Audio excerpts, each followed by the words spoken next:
Hello and welcome to OUTLORE Podcast. I'm Eleanor Neale, and in today's episode, we're in Cheshire, England in 2023, where a 16-year-old schoolgirl named Brianna Ghey stepped off a bus to go and meet some friends, or at least people that she thought were her friends, because unbeknownst to Brianna, she was walking into a trap that day. These people were not her friends. In fact, they had come armed with a literal step-by-step murder plot that they had written out, and it had Brianna's name at the very top of it. Outlaw. In late 2022, Brianna Ghey was sitting at her desk when she spotted the new girl entering the class. Brianna kept her head down not to make eye contact because honestly, the rumours about this new girl in school were crazy. Apparently, she had been moved to Brianna's school because she had poisoned a kid at her last school. Rumours were swirling around that this girl was dangerous, she does blood rituals, animal sacrifices. Brianna planned to stay well away from this girl. But then, she noticed that no one else was talking to her either. The new girl was sat all alone, and Brianna felt really sorry for her because Brianna herself knew how it felt to be lonely and left out. So she leant across the desk and told this new girl, "I like your eyeliner." But soon, after just this one act of kindness, Brianna would find herself at the centre of this girl's dark and dangerous obsession. And it all began in a town in the north of England called Warrington, which is where today's case takes place. Now, before we continue with this case, I just want to warn you, this is a really, really heavy one. We're going to be covering a lot of sensitive topics, including transphobia, homophobia, rape, eating disorders, self-harm, drugs, violence, and murder. Viewer discretion is always advised. Brianna Ghey was born on the 7th of November 2006 in Warrington, England. She was the younger of two daughters to her parents Esther and Peter. It's important to note now that Brianna was assigned male at birth and lived as one during her childhood until around the age of 14. So, we're only going to be referring to her as Brianna today, but I thought that was important to let you know in the beginning. When Brianna was only 2 months old, her parents split up, and so she and her older sister Alicia, who I believe was about a year older than Brianna, both of them grew up living with just their mum. And I want to take a little moment to talk about what kind of kid Brianna was, because all of the descriptions we read about her were just so adorable. As a toddler, this little girl lived to make everyone around her smile and laugh. She was always pulling funny faces, doing silly little dances to get a reaction out of people. She was so energetic, and apparently she had this really infectious laugh. It was hard to stay down if baby Brianna was around. She was a super affectionate kid as well. She was so full of love. She was always hugging everyone, even like the doctor. When she said goodbye after a routine checkup, she would give him a hug as she left. How cute is that? Brianna also completely idolized her older sister Alicia. She wanted to do everything that she saw her older sister doing. And so at 9 years old, Brianna started gymnastics classes. Very quickly, it was apparent that Brianna had a natural talent for gymnastics. It wasn't long before she was entering competitions, winning medals, which she just loved because, as her family always says, from a young age, Brianna loved the limelight. Her mum said that, whenever they would go food shopping to Tesco, Brianna would just start pulling out flips and cartwheels down the aisles in front of all the shoppers, and she'd want to see people's reactions. This girl was a natural performer. She loved to entertain. And this would continue into her teenage years, where she joined Birchwood Community High School. There, she would be known for being the friendly one, the funny one, until 2020 hit.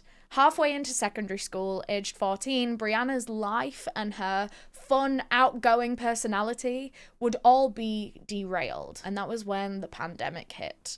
Schools closed, life went into lockdown, and this way of life, this new way of living, would soon take a major toll on Brianna Ghey. Her mum was a key worker at the time, so that meant she needed to be out doing her job throughout the lockdown. And so 14-year-old Brianna was left without structure, she was left to her own devices, and just like everyone else, she began living online.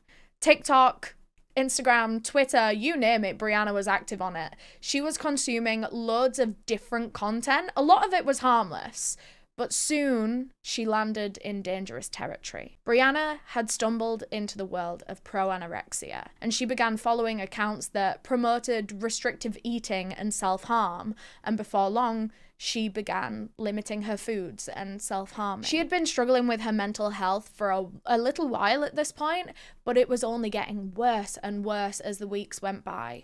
Her eating disorder and her anxiety grew so severe that she no longer left the house. She became agoraphobic. But despite Brianna being trapped in this loop of really bad mental health, which was only further fueled by harmful content online, Brianna's own TikTok page, however, would soon become a platform for safety and acceptance, because in 2020, Brianna would tell her sister Alicia and then her mum Esther that she wasn't the boy that they were looking at. This wasn't the right body that she was in. She was a girl. And so in 2020, at the age of 14, Brianna began officially living as a girl.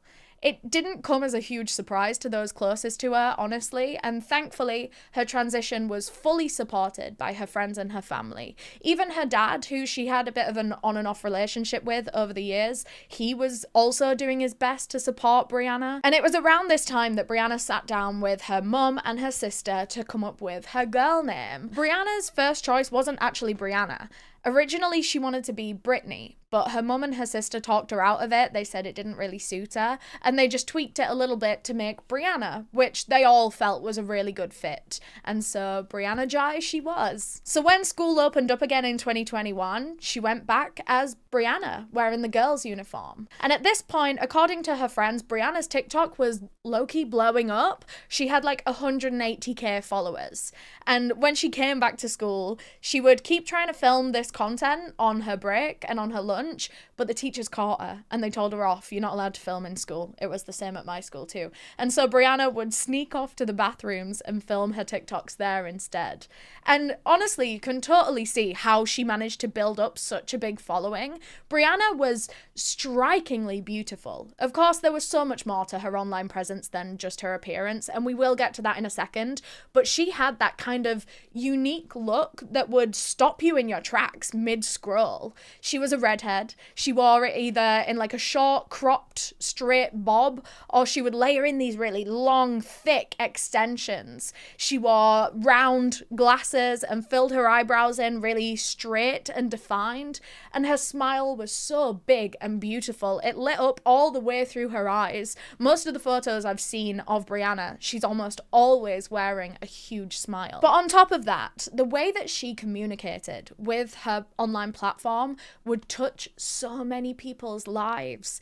She made a name for herself on TikTok as a person that other people could go to for support, especially when it comes to being transgender. She supported other people through their transitions, she gave advice, and she was always there to listen, to just be a shoulder to cry on, to lean on. But beneath all of this, Brianna was still having a very difficult time with her own mental health. She was struggling to leave her bedroom, which to Brianna was this peaceful pink sanctuary from the world. But her mum was getting very worried at how Brianna would lock herself away for hours and hours every day. Since coming out of lockdown and going back to school, Brianna hadn't been coping. Her anxiety had become debilitating, and so had her eating disorder. In 2022, she was actually hospitalized for a period with anorexia. And it was during all this time as well that Brianna's neurodivergence became really clear. She hadn't just been struggling at home, she'd also been having a really tough time in school as well. She found it really difficult to stay on top of things and to keep her focus. Communicating with teachers and her peers was difficult and overwhelming for her. It was realised that Brianna had both autism and ADHD. Obviously, everyone experiences these things very differently, but quite a common trait is finding it hard to regulate emotions and behaviour. Brianna especially found this difficult. She was experiencing a lot of big emotions that she felt powerless to control or to handle. And this led to reactive outbursts, both at home and in school. And the ones in school were becoming quite an issue at this point. Brianna was getting detentions and even suspensions, and that's where they tell you to like take a couple of days off school to like sort your behavior out, and then you're allowed to come back. But it was now getting to a point where suspensions weren't enough. The school were looking at the possibility of a complete expulsion. She would be kicked out. So something needed to change. Brianna needed to be given the time, the space, the resources to learn how to navigate life with autism and ADHD now that they knew what it was. Luckily, her school were quite helpful with this. They worked with Brianna's mum to figure out a way to best help her. Her timetable at school was adjusted to a part-time schedule, and she did her lessons in the pastoral unit, which is a more isolated part of the school that's quieter. It gives students a less overwhelming experience. And it was in that pastoral unit in October 2022 where 15-year-old Brianna would meet Scarlett Jenkinson, a girl who would soon grow a deluded, evil and jealous obsession for Brianna. And it all started when Brianna complimented her eyeliner. Scarlett Jenkinson was also 15 years old, and as we mentioned earlier, she was the new girl in school. She had recently moved from a neighbouring school called Culture High. Just 2 months prior, at this old school, Scarlett had been caught giving cannabis sweets, edibles, to younger kids, saying that they were just normal sweets. She didn't tell them what was in it. She was spiking kids, younger than her as well. One of the kids that got really ill from this was a 13-year-old. Lucky for Scarlett, she was given a second chance, because that is enough to be completely kicked out of school. That could derail your whole childhood and education. Lucky for Scarlett, she was given a second chance. Instead of being expelled, she could be moved schools. And so that was when she was transferred last minute to Birchwood Community, where Brianna was, and she would do her final year of schooling there. Both Scarlett and Brianna were now in year 11, and they were gearing up to take their GCSEs, which is the UK's end of high school qualification. But there had been a huge lack of communication between the schools when Scarlett moved over. Birchwood, the new school, had only been told that Scarlett had been caught with edibles in her possession.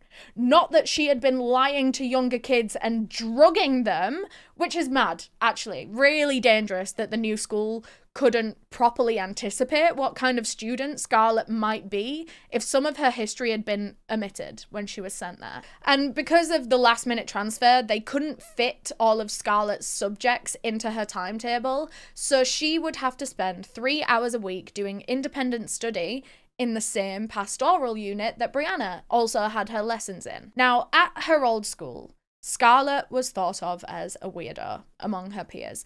And actually, she liked that. She liked being the misfit, the messed up weird girl. She would always talk about serial killers, and I mean, this is not the audience to say that that's weird in front of, is it? But she also had a real thing about gouging people's eyes out. She had a real thing about eyeballs, apparently, and she would always fantasize about what it would feel like to gouge someone's eyes out. Weird as fuck. This girl's reputation kind of preceded her. There were rumours about Scarlett circling through this new school, and she was really struggling to make friends because of it. Apart from when it came to Brianna Ghey, who was the only person to initiate a friendship with her. The two of them became close very quickly, actually. They would hang out after school, they would go shopping together or go to McDonald's. They would just hang out like teenagers are supposed to. And Brianna's mum was pleased for her that her daughter was getting out of her bedroom. She was being social. She was making real life friends. I mean, Brianna did have a lot of friends, but the majority of them were online. People that she'd met through fandoms and forums throughout the pandemic. Of course, this is a super popular thing for teeny boppers these days, especially the pandemic generation. It's quite typical now for teens to have entire friendship groups that were formed online. And that's especially true for people in more isolated communities like the trans community. Brianna wanted other trans friends who could relate to her on a level that no one else could, but the likelihood of stumbling into another trans girl at school or down the street was slim to none. And so Brianna connected with people online, which is where she first met her best friend, Amelia, who was also a trans girl. Brianna and Amelia became so close, so close. They were like a little duo. They would play Minecraft together almost every single day. They would FaceTime for hours every night planning their futures alongside one another.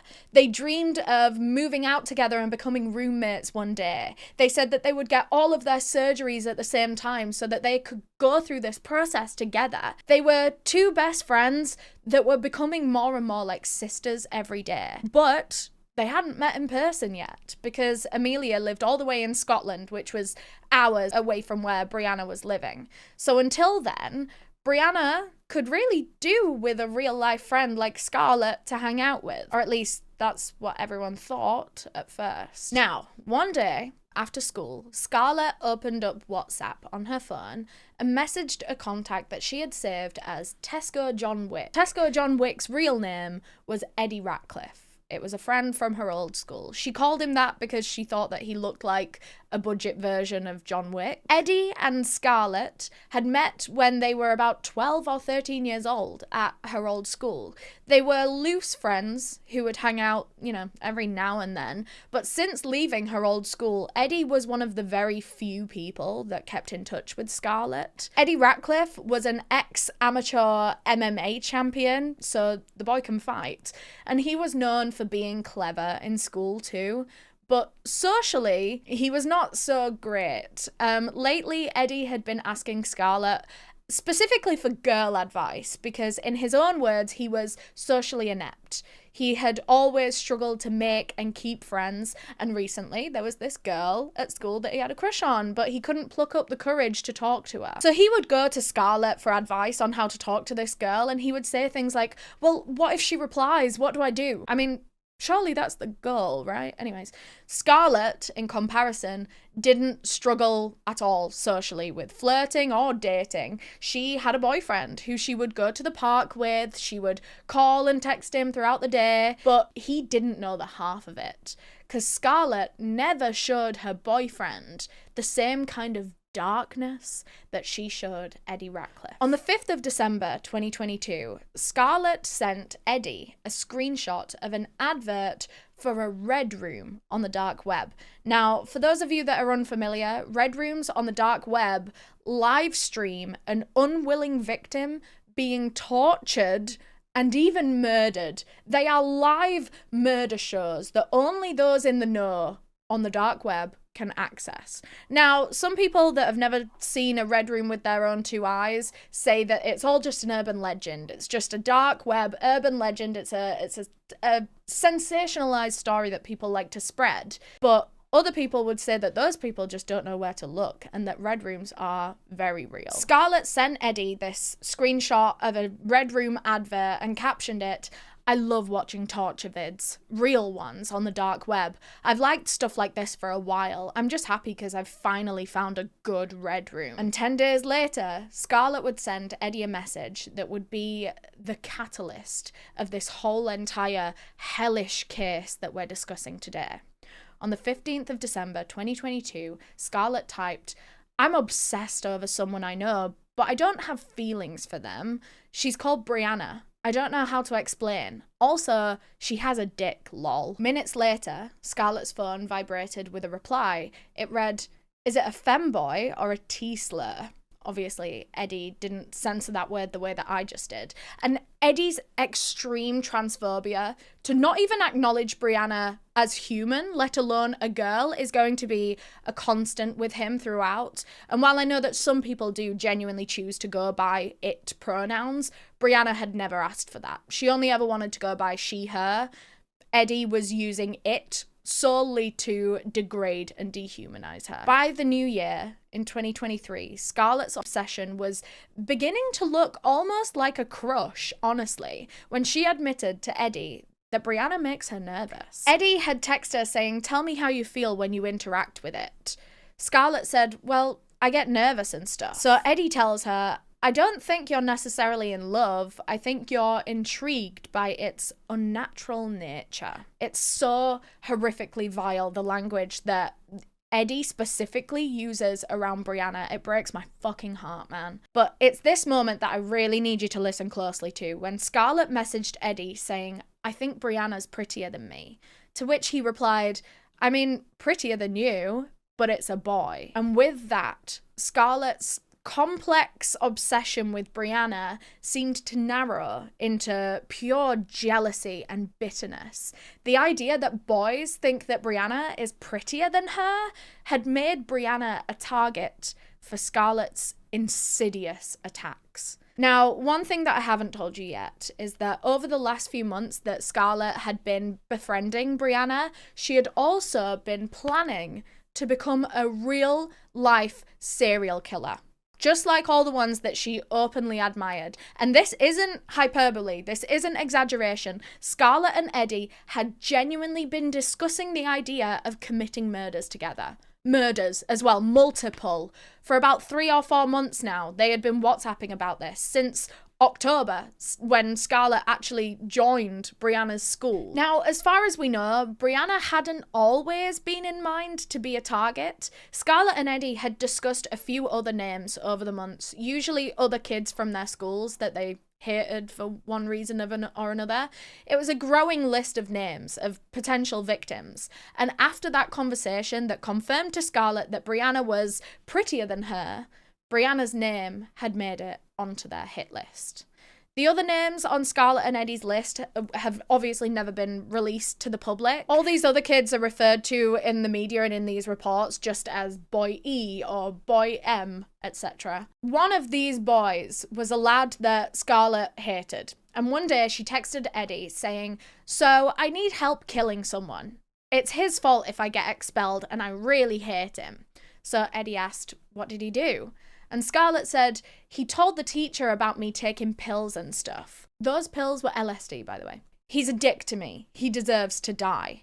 I want your help to fuck with his brain and slit his throat." She's being deadly serious. Like, I feel the need to pause during this because it sounds so sensational, like it's come from a horror movie. This is a real 15-year-old girl, and the way that she is thinking about her problems, like, this guy pissed me off, I need help to literally murder him, to take his life. That's mad. So anyway, she says all of this to Eddie, like, I need help, I want to fuck with his mind, I want to slit his throat. And then Eddie replied saying, "I'll go and search Chinese torture then." And he did. He spent the rest of that evening researching 20 of the slowest torture methods. It's just so insane to me that their brains go to murder and torture so quickly and easily. Like, that is the first and only option to deal with their teenage problems. And remember how I said that Scarlett had been helping Eddie out with talking to this girl that he had a crush on? Well, another student that was on their kill list was actually a boy that Eddie thought was stealing his girl away from him. Scarlett told Eddie, "Just ask me to do it and I'll do it. I'll try to kill him. I'll wear a mask, use a voice changer and keep him away from her." Eddie replied so sadistically, saying, "I'm going to let you decide what to do with him. If you kill him, I'd like you to do it how you see fit. Cut out his heart, cook it, and feed it to your dog." Jesus Christ. Anyway, these people that they'd spoken about were lower down on the hit list. At the very top of their list was a boy that they had picked out mainly because Scarlett thought that he would just be the easiest target for a first kill. So they really were actually just doing it for the sake of it, just to experience what it would feel like to take another person's life. Eddie suggested that they could make it look like this boy had killed himself if they used a noose to do it. But Scarlett replied, "Nah, just stab him, slit his throat and stab his back." She said, "I know a hidden spot that nobody goes to in Linear Park. You manage to get him out and we meet up at the wooden posts in Linear. Then be like, let's sit and chill somewhere. We walk to the spot, you restrain him, then we slit his throat and stab him, and then I'll help." And with that, Scarlett and Eddie began putting their plans into action. Scarlett decided that the best way to go about it would be luring this boy to the park using a catfish account. Take a pretty girl's pictures, make a fake account, and make this boy believe that this girl wants to meet up with him. But once Scarlett started messaging him, this boy very quickly clocked on to the fact that it was a fake account and he blocked her. The plan was foiled right from the first step. And this honestly sent Scarlett crazy because at this point, she had become obsessed with the idea of killing someone now. She had to rethink her target. She needed someone that was even more vulnerable. So she told Eddie, "We'll just kill Brianna instead." And Eddie's response just even to read this out loud sickens me. He responded, "Yeah, it will be easier. And I want to see if it will scream like a man or a girl." Then, on the 23rd of January 2023, Scarlett messaged Eddie saying, "You know that girl I mentioned, Brianna? I'm still trying to kill her, and the easiest way is pill overdose." And so Scarlett put her next plan into action, spiking and poisoning Brianna with an excess of ibuprofen. The side effects of an ibuprofen overdose can be brutal. Intense stomach pain, blurred vision, muscle cramps, ringing in the ears, dizziness, seizures, difficulty in breathing, vomiting, death, just to name a few. And that very evening, on the 23rd of January, Brianna's mother would come home from work to find her daughter crumpled up on her bed, experiencing exactly that. She had just stepped through the door when she heard Brianna screaming out in agony from her bedroom. And when she ran upstairs, her mum found her, quote, just writhing around in agony, holding her stomach, saying that she felt like she was going to die. Brianna's mother, Esther, immediately assumed that her daughter had actually self-inflicted this. Brianna's mental health, as we know, was not good. She was struggling with day-to-day life, and a self-inflicted overdose honestly wouldn't have been out of the question. And so Esther ran downstairs to get her phone while Brianna called out, "I think I'm gonna die. Don't leave me. Don't leave me." And with that, Brianna leant over the side of her bed and threw up. Once she finished, she collapsed back onto her bed, still tossing and turning in pain. And that was when her mum looked at the vomit on the floor. It's a bit gross, but quite frankly, the vomit that had just come out of this girl was bizarre. It was a clear liquid with what looked like grape skins in it. And so Esther wondered, well, had her daughter eaten too many grapes and made herself ill? Is that even possible? Is there like some weird chemicals in grapes that can do this to a person? But the answer was that she had been spiked with pills by her friend at school. Brianna messaged Scarlett that night to let her know that she was sick, that those tablets that Scarlett had given her earlier were causing her total agony. Now, on receipt of this text, Scarlett very excitedly updated Eddie saying, "Brianna's ill. Those tablets I gave her might be slowly killing her." Those tablets in question were a load of red capsule ibuprofens that Scarlett had bought earlier that day in Asda. She had given Brianna a handful, promising that it would give her like a fun little legal high, but she needed to take a load of them because they were so weak. Now, Brianna trusted her friend, and she trusted everything that she said to her. She trusted that these pills wouldn't be dangerous. But Brianna was also very vulnerable. Of course, as we've said so many times, she was struggling with her mental health, and that naturally made her a little more reckless when it comes to dangerous acts like this. These are all reasons why Scarlett had chosen Brianna as a victim in the first place. Scarlett was well aware that with Brianna's poor mental health, it would mean less questions about her death. She had even texted Eddie saying, "People already know that she's depressed and shit, so nobody would get sus." Brianna took this handful of ibuprofen tablets under the impression that Scarlett was also taking a handful, and she was also going to experience this crazy legal high that night. But Scarlett was, of course, completely fine, probably just waiting for these updates from Brianna. Luckily, throwing up the tablets had begun easing the side effects, and Brianna started to recover. Relieved, she texted Scarlett once again, letting her know that she was starting to feel better. And I'm sure you can imagine that Scarlett wasn't very happy to hear that. She texted Eddie saying, "For some reason, she's got a high tolerance. Like, I gave her some of these today and I thought that that would be enough to kill her." Eddie told her that next time, try doubling the dose. That should at least put him in a coma. Eddie even suggested putting the next round of pills in a McDonald's milkshake. He was just as relentless as Scarlett in the pursuit to murder Brianna Ghey. The last week of January 2023 had been awful for Brianna. She was so violently ill, and then she was weak and recovering. That time of year, the weather is miserable too. It's dark, it's cold, it's rainy. For a girl who already doesn't want to leave her bedroom on a good day, these circumstances really were not helping. But Scarlett was blowing up her phone more than usual, actually, begging Brianna to come and hang out. She said that she wanted to introduce Brianna to her friend Eddie, which, again, for an anxious girly like Brianna, it was only putting her off going out even more. She did initially agree to meet up with the duo the previous Saturday, which was January 28th. They were going to go and meet at Linear Park, but Brianna bailed last minute, instead deciding to go out for lunch with her family. Now, Scarlett and Eddie were fuming that their plans were foiled once again. But before Brianna dropped out of these plans, there were a few days where Scarlett and Eddie thought that everything was going to go to plan, and so I want to read you their text messages from those days. The night before, Scarlett texted Eddie saying she's agreed to come to Culture tomorrow. Eddie responded, "So I bring my knife?" Eddie, by the way, was obsessed with knives, and this particular knife that he was talking about bringing, he had recently brought back from a skiing holiday in Bulgaria, and he was very eager to use it to kill someone, to kill Brianna. Scarlett told him, "Yes, it's definitely sharp enough, by the way. Meet me at the wooden posts in Linear at 12. We'll go over the plan again, and I'll show you where I'm killing her."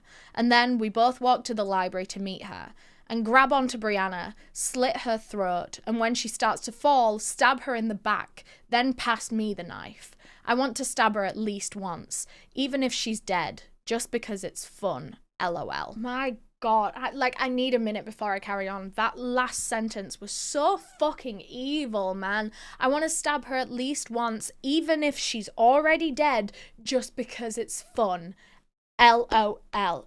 Oh my God. Eddie expressed to Scarlett that he thought they needed a more concrete plan, a step-by-step, even code words, so that they both knew for sure when to act. He said, "Let's have 2 words, one for getting the knife ready and one to stab."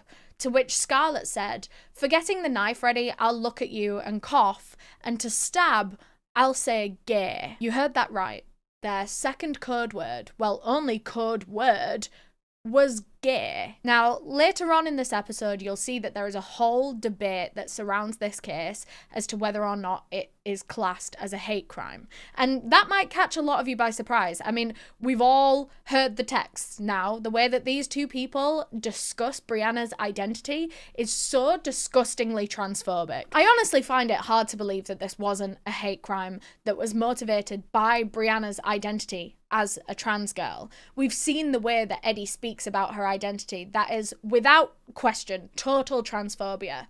But the debate is more around the way that Scarlett feels about Brianna, because, I mean, it does seem very, very complex. Scarlett herself words it as an obsession. She gets nervous around Brianna. It sounds, like I said, like a crush almost. Some people argue that Brianna's identity as a trans girl actually had nothing to do with Scarlett's complex obsession, and that it could have come to this murderous end if Brianna had been a cis girl. But I really don't know. I mean, like I said, we'll come back to this towards the end of the episode, since there is a whole debate when it comes to the court case and stuff, and I do want you to hear the rest of this episode before we have that discussion. But I did want to point it out here, at the very least, especially to stress that it was Scarlett that chose the code word gay, and up until this point, Scarlett had been the much more neutral one when it comes to Brianna's identity. Scarlett had always used Brianna's correct pronouns, she, her, when she was texting about her to Eddie, but this choice in code word reveals something that we haven't really seen in Scarlett yet. The trigger word to start this attack was going to be used in a homophobic way, so doesn't that automatically class this case as a hate crime? But despite Scarlett and Eddie ironing out all their plans, code words and all, Brianna still cancelled last minute. And Scarlett texted Eddie saying, "I'm fucking pissed. Brianna just said she can't come." So with their initial plans cancelled, Eddie instead went to Scarlett's house, and they decided to go to Linear Park anyway so that they could scope out the area where the murder would eventually take place and essentially do a recce. While they were there messing around at the park, Scarlett took a video of Eddie underneath a bridge, just 2 minutes away from where they would murder Brianna Ghey 1 week later. Eddie and Scarlett parted ways at 3 p.m. A few hours later, Scarlett sent him a text saying that Brianna was free after school on Tuesday of next week, so they could do it then, maybe? But Eddie said that he couldn't make it that day because it was a school night. And again, I need a second just to comprehend all of that. That really hammers in that these are kids killing other kids. It's so fucking horrific. Scarlett replied to him saying, I don't want to wait. I just want it done really badly.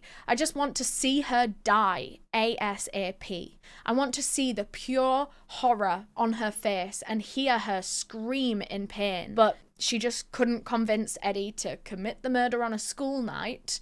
Scarlett's impatience led her to suggest killing Brianna with a cocaine overdose instead, maybe, but she very quickly talked herself out of that idea as quickly as it came up.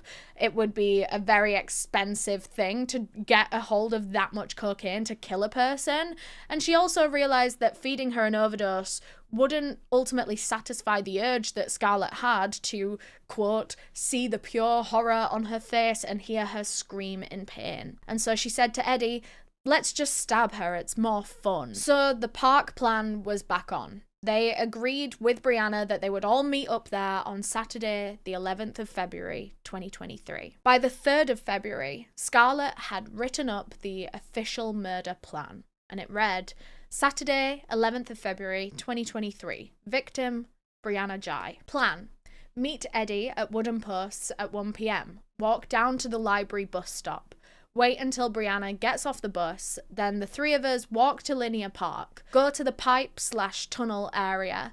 I say code word to Eddie. He stabs her in the back as I stab her in the stomach. Eddie drags the body into the area. We both cover up the area with logs, etc. 2 days before the murder was to take place, Scarlett messaged Eddie telling him, I'm excited about Saturday. And he asked, why? Scarlett says, Brianna, remember? Are you excited? Eddie actually responded to this, saying, I forgot. Scarlett asks, how? And Eddie says, because I'm eating. I know I keep pausing this to have to digest moments of this dialogue, but they just keep saying mad shit, man.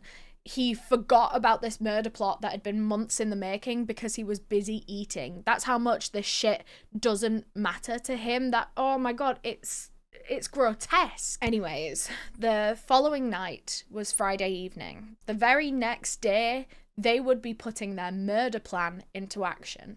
And so that night, Scarlett and Eddie are texting back and forth, making sure that they have everything in place. And as they're texting, Scarlett is watching Sweeney Todd in some sick sort of excited preparation, hyping herself up for the next day. She told Eddie, I'm excited as fuck for tomorrow. And she sent him a clip of the movie of Sweeney Todd, commenting on how sharp Sweeney Todd's knife was. The sick and twisted plans that had been over a month in the making would all come to a head the very next day. It would change 2 of their lives forever, and for Brianna, it would end hers way too soon. Saturday, the 11th of February, was a freezing day, but the sky was clear, there was no rain, and so Brianna could wear her favourite white fluffy jacket. As she got ready to go out, she chatted with her internet bestie, Amelia, as usual. She told her that she was meeting her other friend, Scarlett, this afternoon at 1:30 p.m. Brianna had picked out a grey miniskirt, some long white knee socks, and, of course, her signature fluffy white jacket. Her hair was done, her makeup was done, and by 12:45 she was ready to leave and catch the bus. But this is where things get weird. There was actually a bus stop right next to Brianna's house that would take her all the way to Linear Park, but Scarlett had instructed her to take a very particular route to the park that day. She told Brianna to walk a whole half an hour in the other direction to Birchwood train station and then get a bus from there instead. Scarlett even instructed her to get a child's single ticket to Culcheth Library. Now, for my international audience, a single ticket is a one-way ticket. Scarlett was so blatant about the fact that she never planned for Brianna to make it home from their park meetup. I'm not sure if Scarlett ever gave Brianna a reason as to why she was sending her through this strange route, but Brianna simply did as she had been ordered. In retrospect, it's so clear to see that Scarlett is trying to throw off any potential investigation that would follow Brianna's disappearance. When Brianna boarded the bus, she immediately stuck out to the bus driver. Actually, he remembered thinking that she seemed very timid, like someone who wanted to be left alone. And, you know, it's true. Brianna was a very anxious girl. This was the first time that she had left the house in days after having a bad stint with her mental health. All she wanted to do at this point in time was stay at home. But she knew that the healthy thing to do was to push herself, to socialize and to get some fresh air.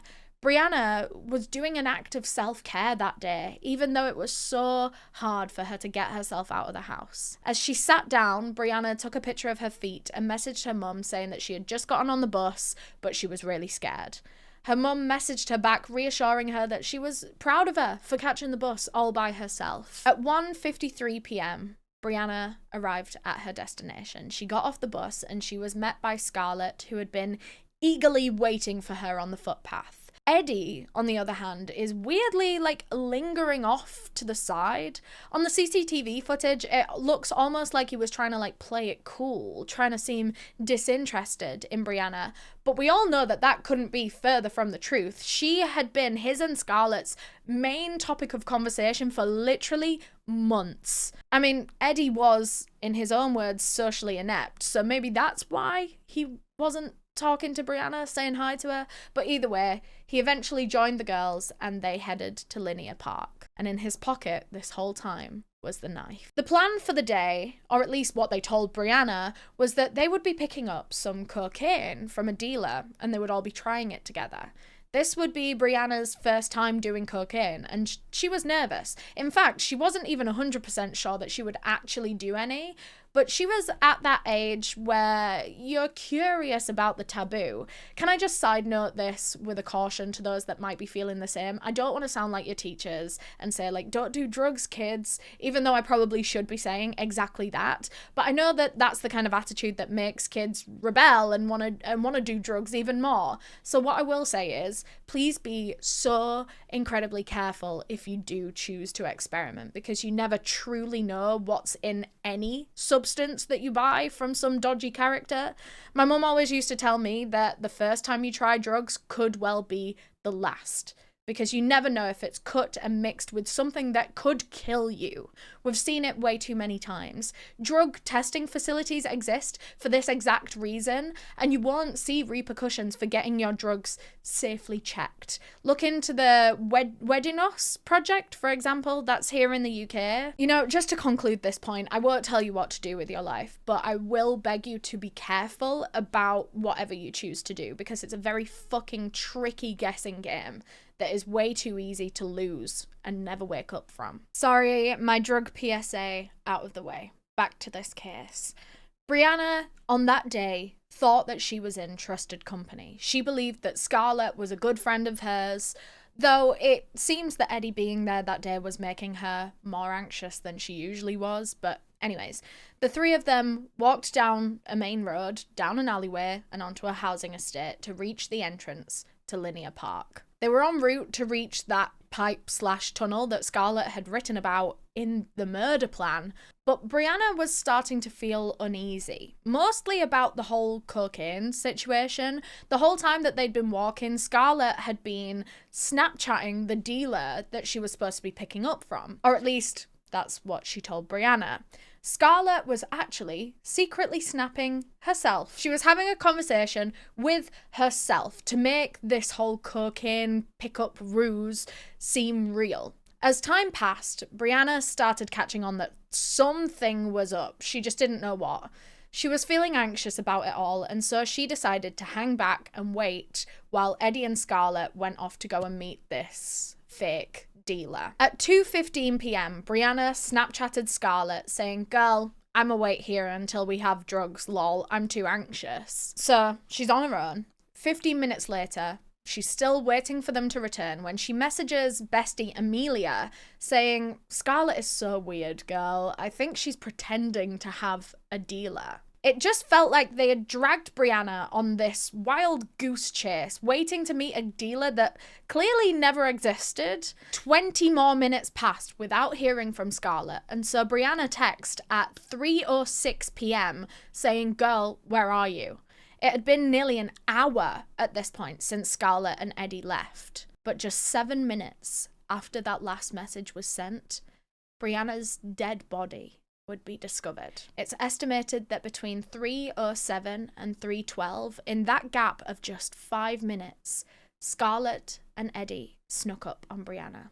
Scarlett coughed, the first signal, and then the word "gay" was shouted. And with that code word, the brutal attack began. Brianna Ghey was stabbed 28 times in total, 14 of which were to her head and her neck, severing major blood vessels. The remaining 14 stab wounds were to her chest, 12 of which came from behind when she was snuck up on, unable to defend herself. Her lungs and her heart were punctured, her bones were damaged, and the deepest stab wound was 5 inches deep. And bless Brianna, she really did try to fight for her life. Once she realised what was going on, she tried to get them off of her. She was covered in defensive injuries all over her hands, her arms, her wrists. Later on, it became clear that she'd sustained a lot of these defensive injuries from trying to cover her face and her neck,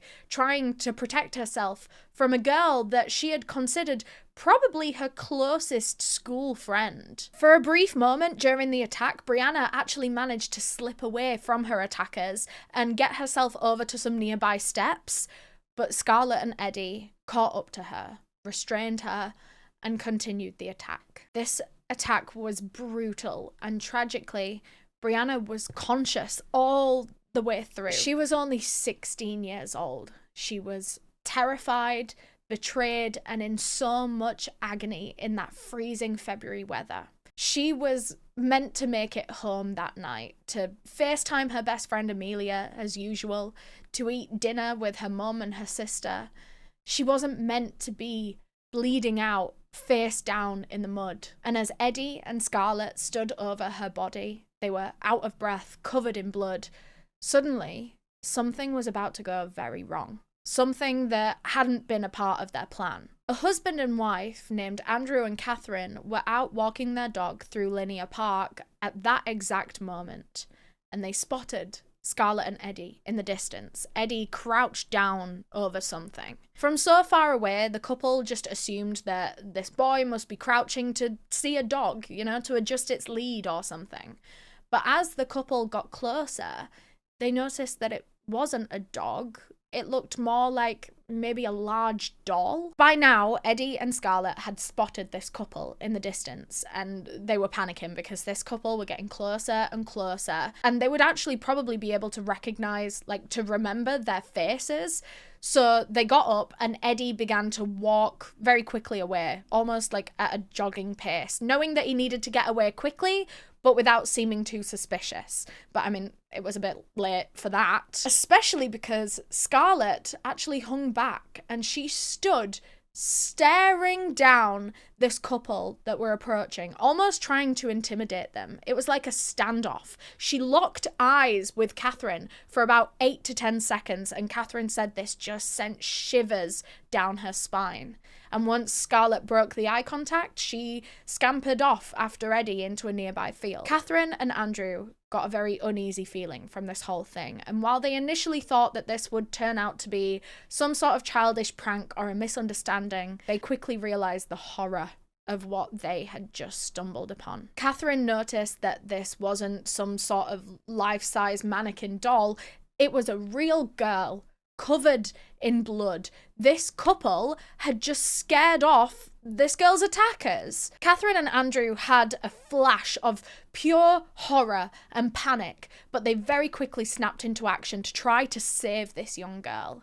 Andrew crouched down next to Brianna and told her, "It's okay, we're gonna get some help for you." But they couldn't shake the thought that they might already be too late. There was just so much blood. They couldn't see how Brianna could possibly survive this. Catherine very frantically called 999, telling them that they'd found a girl, they need an ambulance. She tells the operator, we've seen the attackers run away. It was very clear on the call that Catherine feared that Brianna wouldn't make it. Her injuries were just so severe. Catherine was worried that the paramedics wouldn't be able to find them given how deep into the park that they were, and so she jogged all the way back to the car park, which was about half a mile, 3/4 of a mile away, so that she would be able to meet the paramedics and direct them to Brianna when they arrived.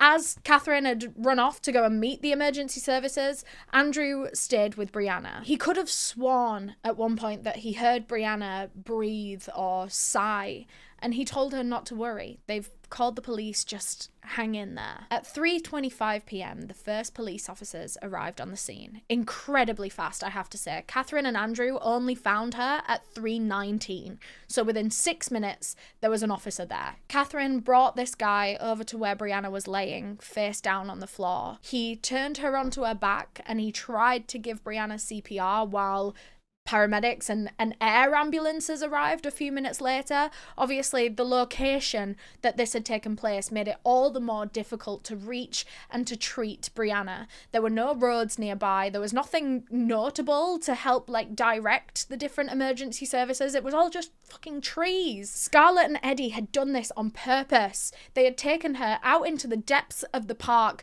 to put a barrier between Brianna and any potential rescue mission. And then at 4:02 p.m. came the heartbreaking declaration. A little over 2 hours since Brianna had gotten off the bus to meet who she thought were her friends, Brianna Ghey was pronounced dead. She had literally only just turned 16 years old 3 months prior to this. She was a baby with so much life ahead of her. She was meant to be sitting her GCSEs soon. She would be starting college in the September. Her life had barely even begun, especially her life as Brianna. All her plans that she had to grow on TikTok, to move out and live with her best friend Amelia, to meet Amelia in person for the first time, to get over her anxiety, to get all of her surgeries, to watch herself grow and blossom and flourish. All of it was so abruptly and violently torn away from her. And it breaks my heart, especially thinking about how brave Brianna had been to battle her agoraphobia, her anxiety, to even just get herself out of the house that day, no matter how much it scared her. Throughout researching this case, I really related to a lot of aspects of Brianna's mental health struggle because I was similarly agoraphobic when I was her age. Of course, there are a lot of different factors at play between Brianna's anxiety and my own, but the thing that really got me is that I was lucky enough to outlive my agoraphobia and my anxiety. I grew up into an adult, which gave me the opportunity to beat that anxiety that debilitated me. And I believe so strongly that Brianna would have gotten there too if she'd have just been allowed that time to live and to work through those struggles. I mean, look at her being so brave on the very last day that she had here on Earth. Just to get on the bus alone and meet a brand new friend of a friend at the park. She was already on her way to beating her own mental struggles.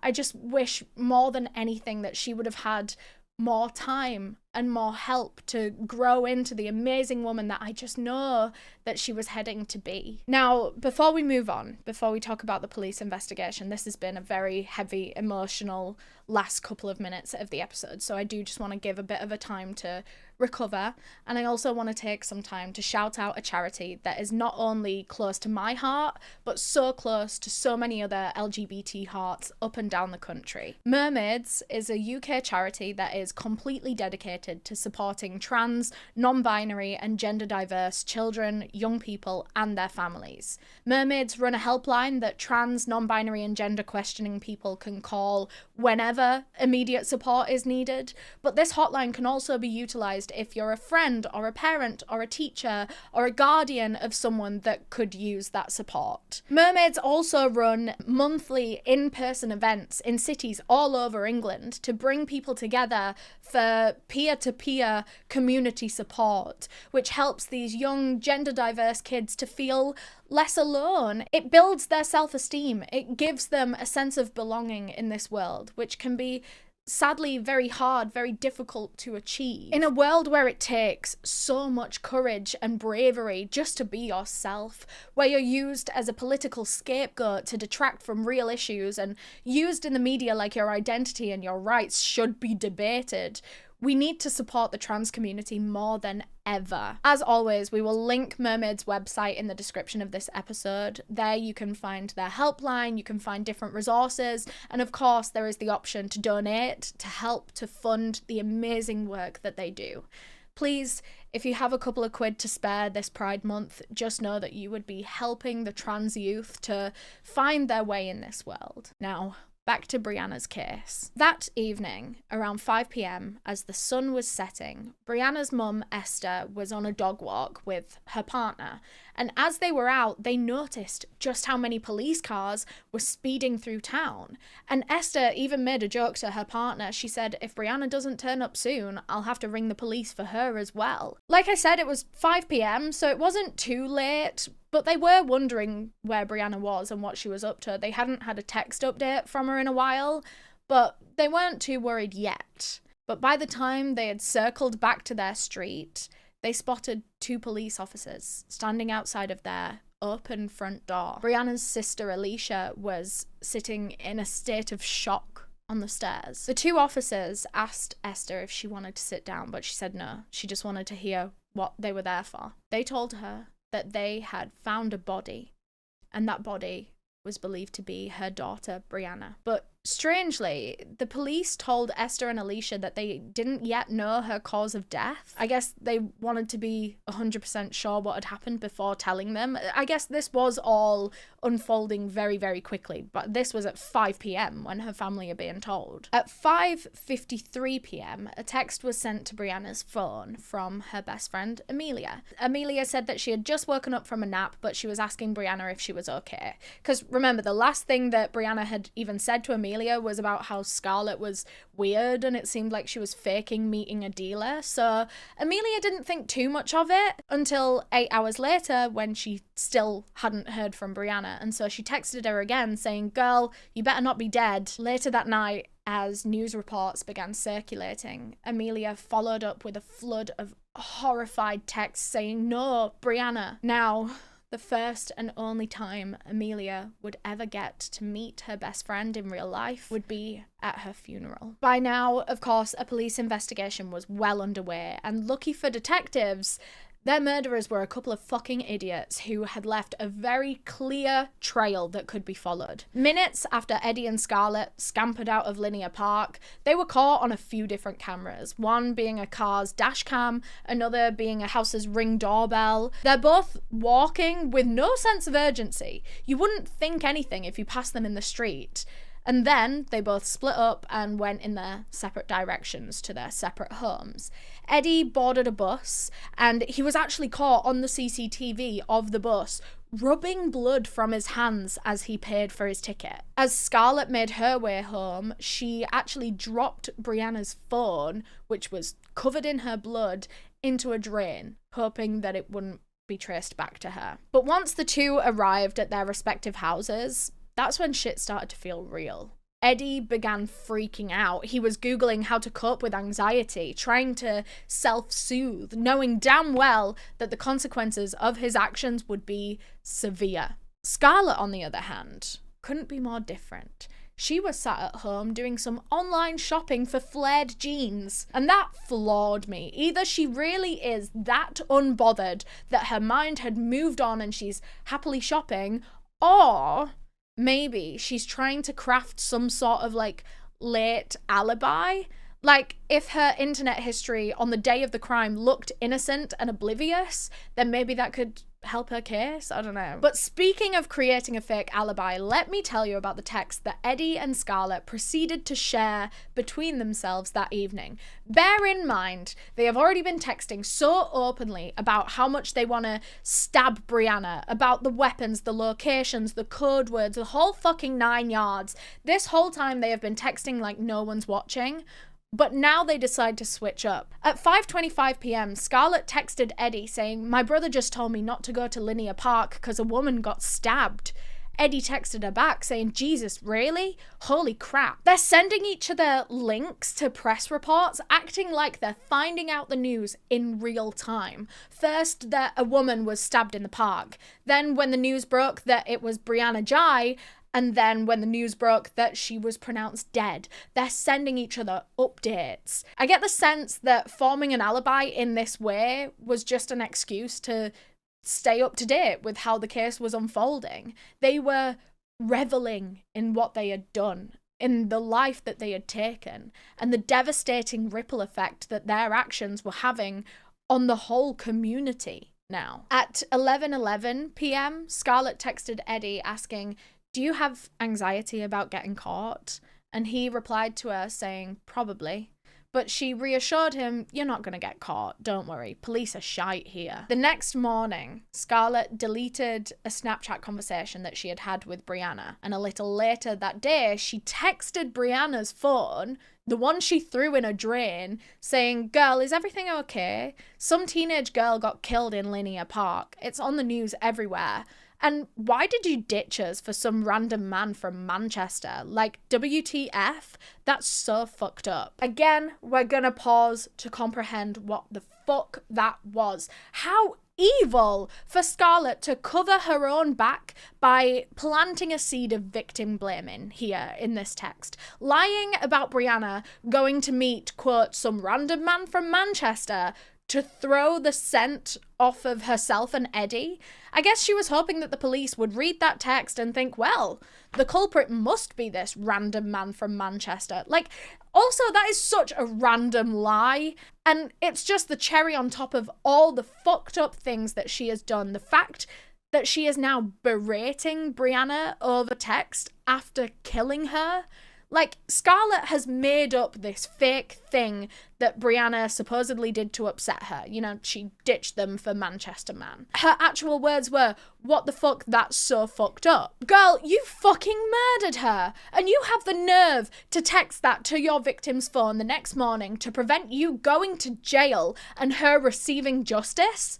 Like, there is a special place in hell for that kind of behaviour, Scarlett Jenkinson. Like, that bit made me so fuming when we were going through the research. But anyways, I'm gonna compose myself so I can carry on telling you guys the remainder of this case. Coming up on the 24-hour mark after committing the murder, Scarlett is receiving a bunch of texts from different people who are seeing the reports about Brianna's death, and obviously so many people knew that this was Scarlett's friend, so they're texting her saying, "Oh my god, have you seen this? Is this all about Brianna, your friend, Brianna?" And Scarlett responded to one of them saying, "Brianna was with us for like 15 minutes and then ditched us to meet some lad. It wouldn't have been her. She said she was going to Manchester." Scarlett's own boyfriend was the next one to message her about this, and he was really upset, really distressed about this murder.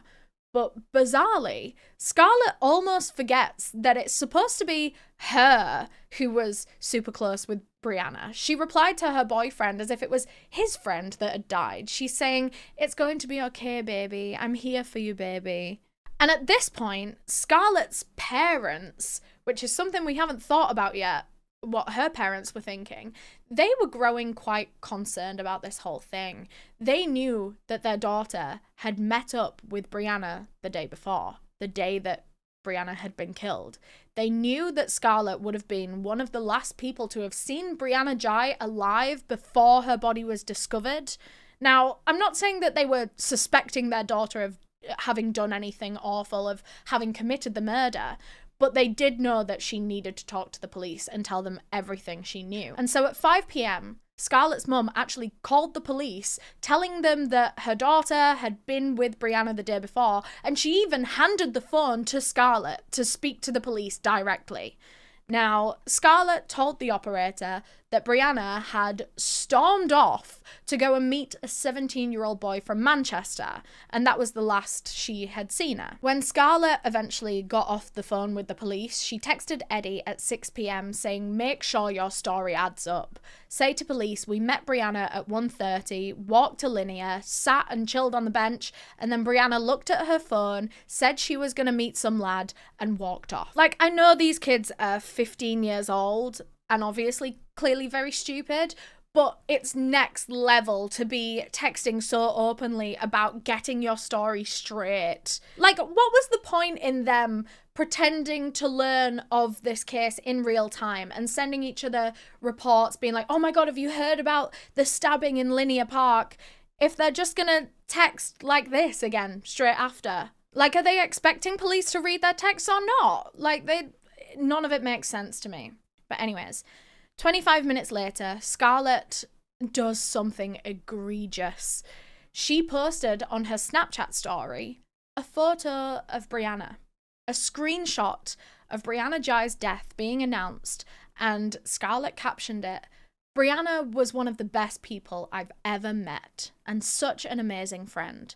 So fucking sickening what got done to her." Again, she is trying to throw the scent off herself. She wants to blend in with the rest of their shocked, grieving classmates. People knew that Scarlett and Brianna were friends, and so Scarlett had to act the part in front of everyone.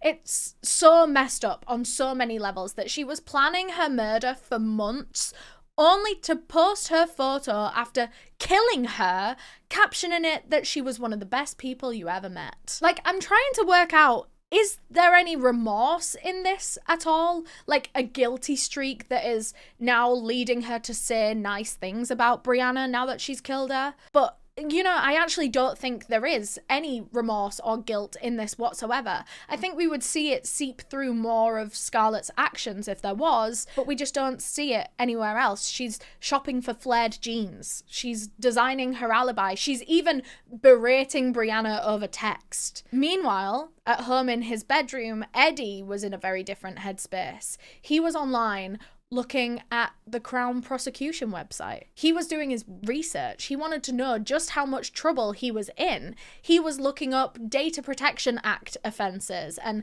penalties for supplying or withholding information. He also looked at pages about people giving evidence and receiving bail, but his reading would be cut short because at 7:30 p.m, the police would be at both Eddie and Scarlett's doors. The police had a mountain of evidence all ready to arrest the pair. There was CCTV evidence, so many different forms of it.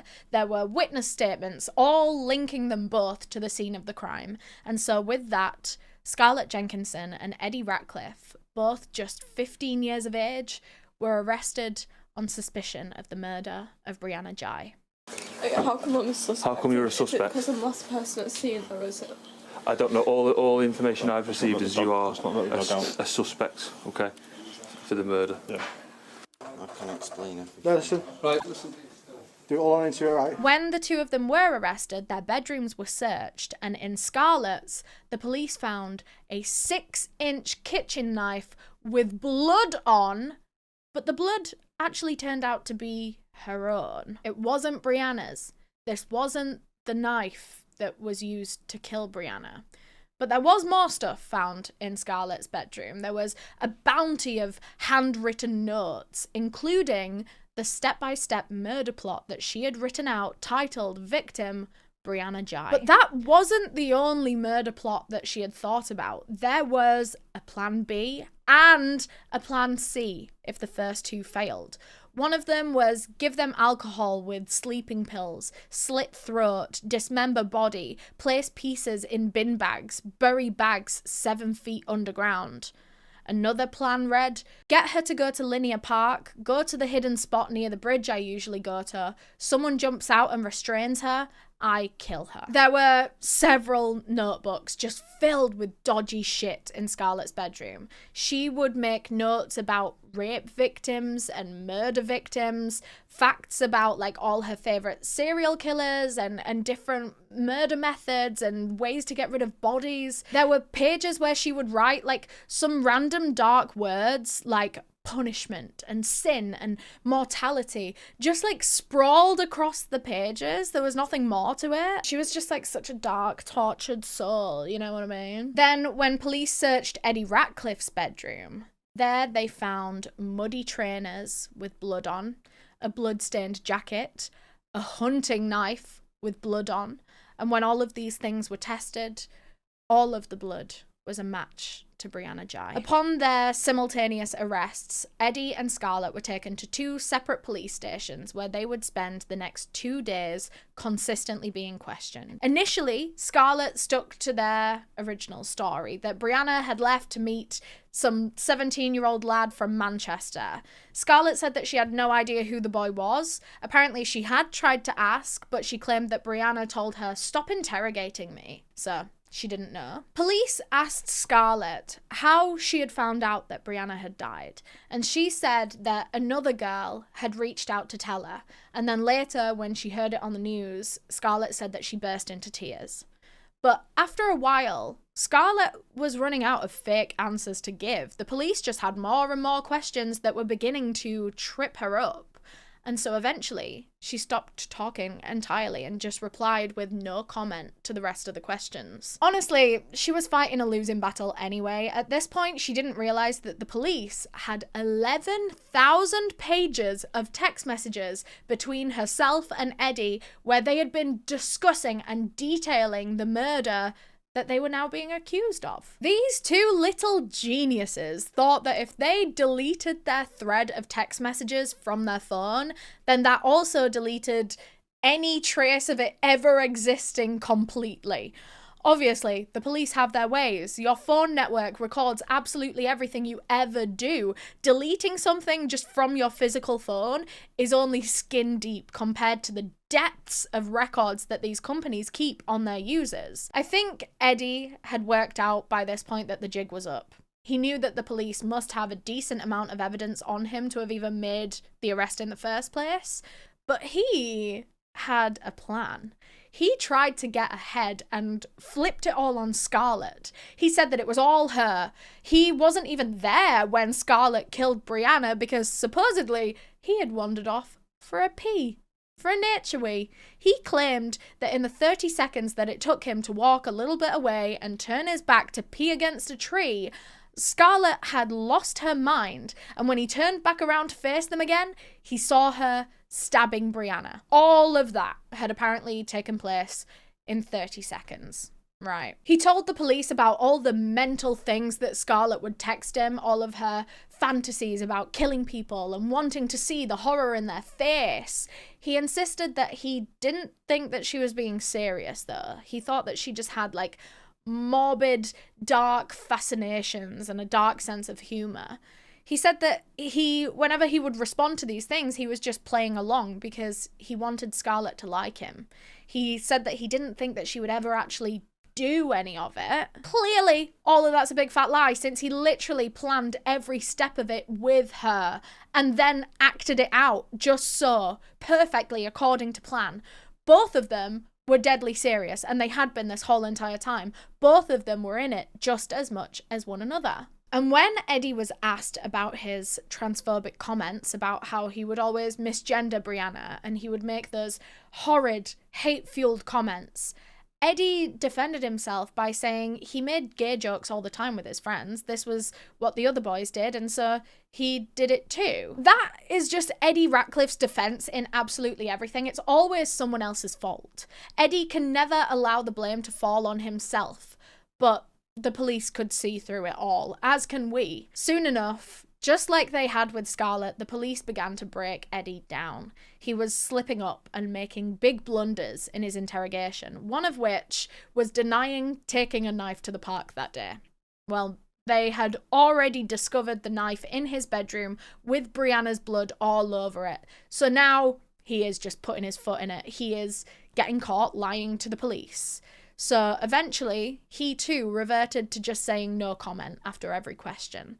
And that is where both of their interrogations end. 8 months after Brianna's death, on November 27th, 2023, the trial for her murder began at Manchester Crown Court. The judges on this case pre-told the jury before entering the courtroom Eddie was diagnosed being on the autistic spectrum, and Scarlett herself was suspected of having autism. But I think it was as the police were speaking to her and questioning her and interrogating her, and as she'd met up with therapists behind the scenes and stuff, people had begun to suspect that she was also on the spectrum, but I don't believe she was diagnosed. The jury were also told that both of these kids, Scarlett and Eddie, were experiencing anxiety, and Eddie had, as a result, gone non-verbal.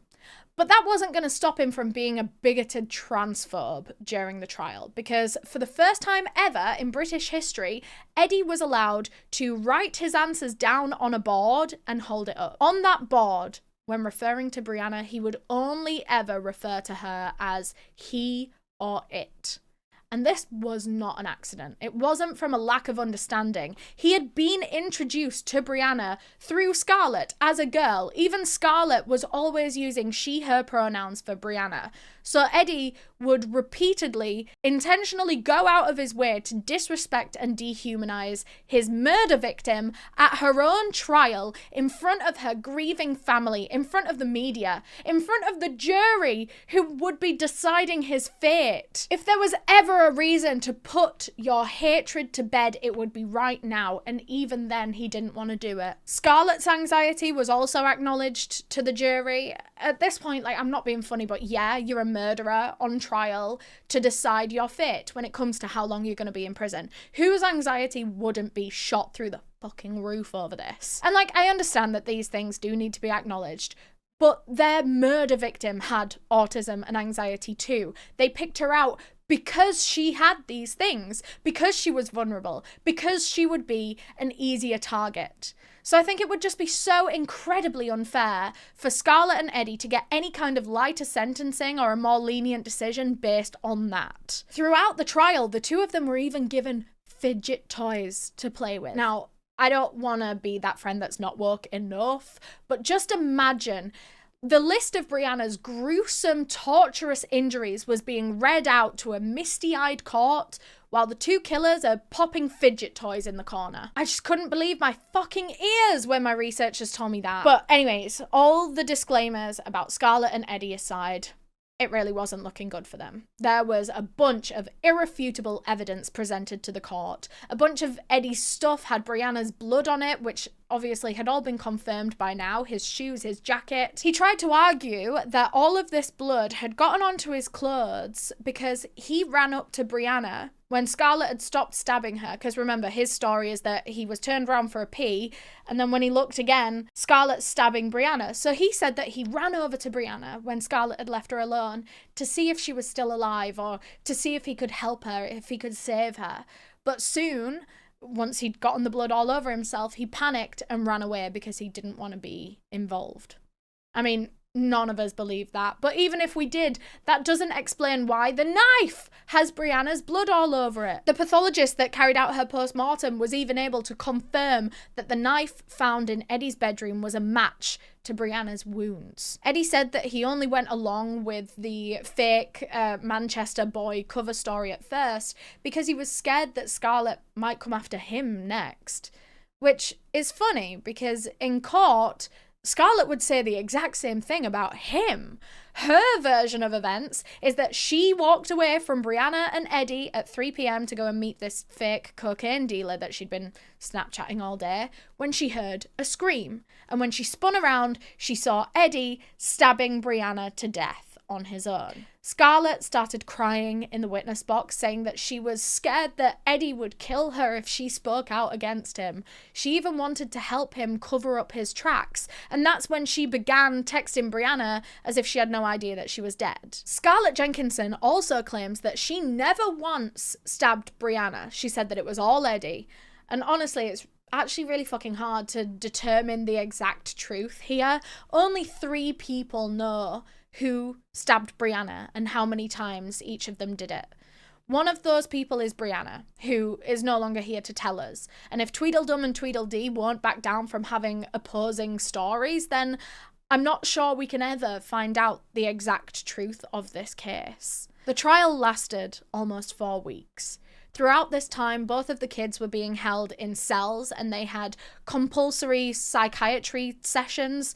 Not much of note happened with Eddie during this time outside of court, but Scarlett was a different story.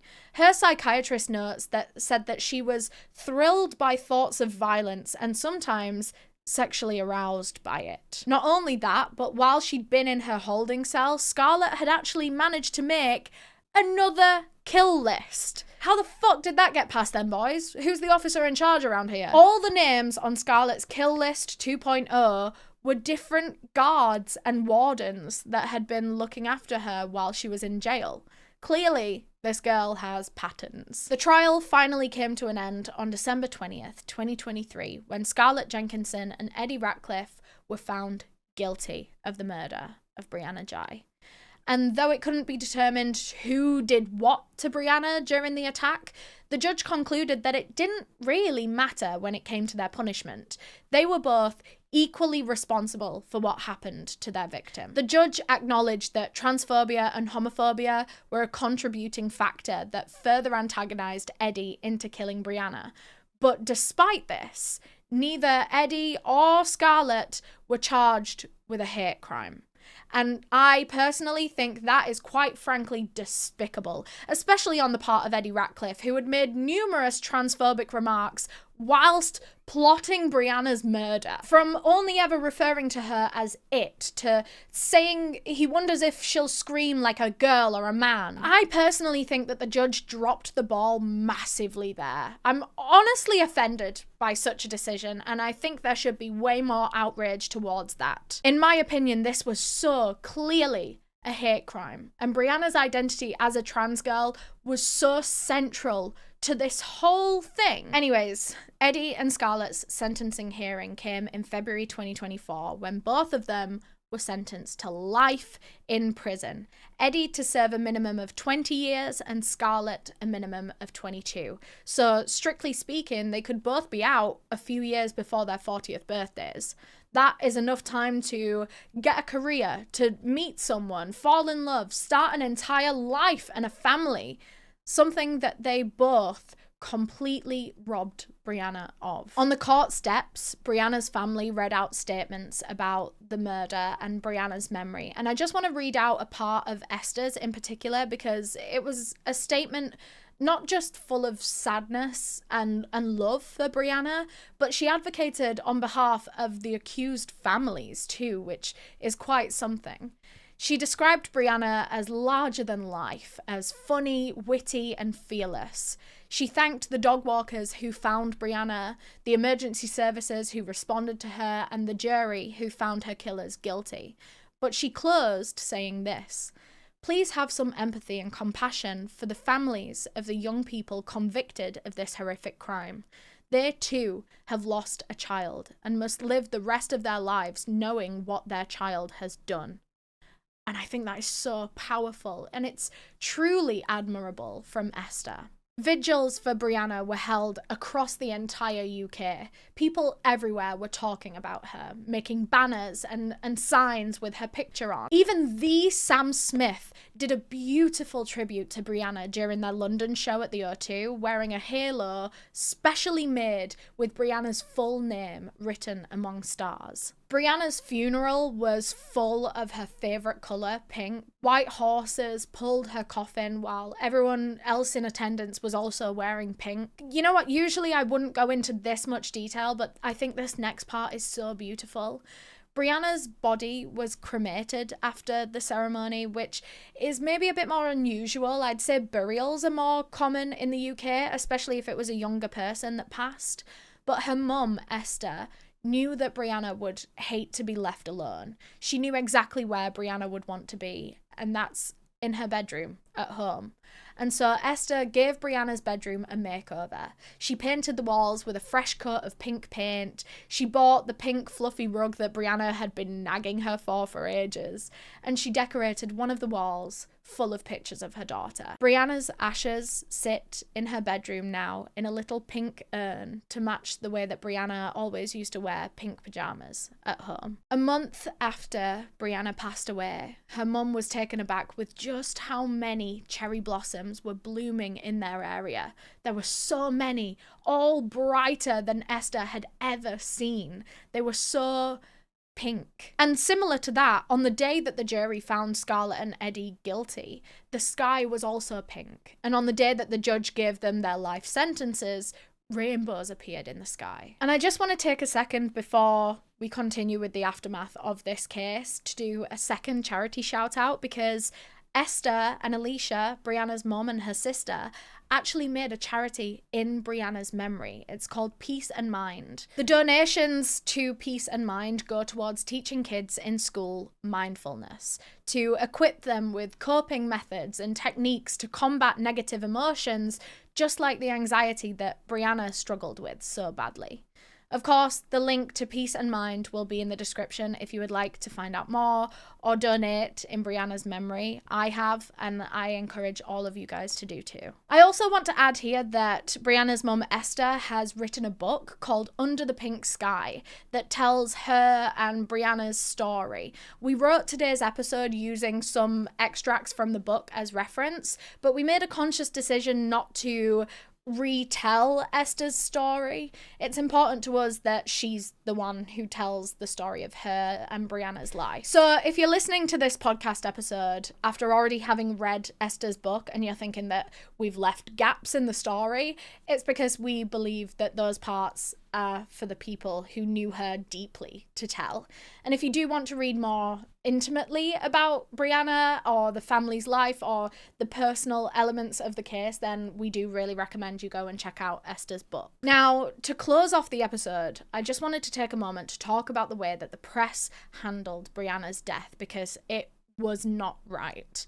When the news broke that Brianna had died, some media outlets began referring to her using he and even dead naming her, aka using the name that she'd had when she lived as a boy, which is so disrespectful. Surely these reporters were intentionally trying to dig out her dead name, because she had been living openly as Brianna for a long time by her death. Everyone knew her as Brianna. No one was actively using any other pronouns or any other names. She was Brianna, she, her. And one of these publications, I'm gonna name and shame, it was The Times. They even went so far as to publish the story originally calling her Brianna, using she, her pronouns, and then they went back in, revised the article and republished it, now using he, him pronouns and Brianna's dead name, which is fucking disgraceful. I think people like that deserve for karma to hit them like a truck. Like, what do you gain from doing that?